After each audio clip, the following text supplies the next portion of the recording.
This is an NBC News special report. Here's Brian Williams. Well, good day. We're joined also by Senator James Inhofe, Republican of Oklahoma, the incoming ranking member of Armed Services in the Senate. Senator, thank you very much for being with us, and I want to get your initial reaction to what you just heard from the president.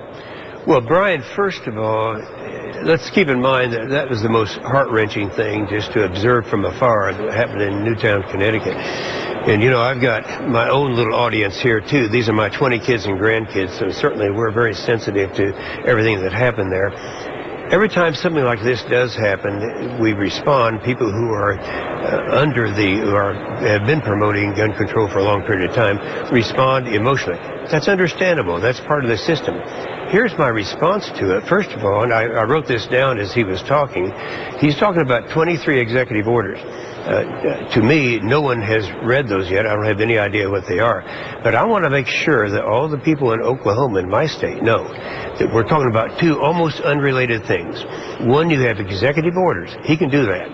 And secondly, you have to pass laws, and some of these things he's talking about, it's kind of confusing, and there are going to be a lot of people out there that will think, well, we're going to have this mandatory checking and not being aware of what is out there today. So I think I want everyone to know that we're talking about two things. Executive orders, I think I'll probably support a lot of the executive orders. I haven't seen them yet, nor has anyone who's watching us now. But the other is, the legislative process and putting together legislation in the House and the Senate is not an easy thing, and we're going to have to look and see what all is in his recommended legislation that he's going to propose to Congress. Well, and Senator, I was just going to ask, anything you heard today that crossed a line for you, or in the wake of Newtown, can you get behind what you heard the president say?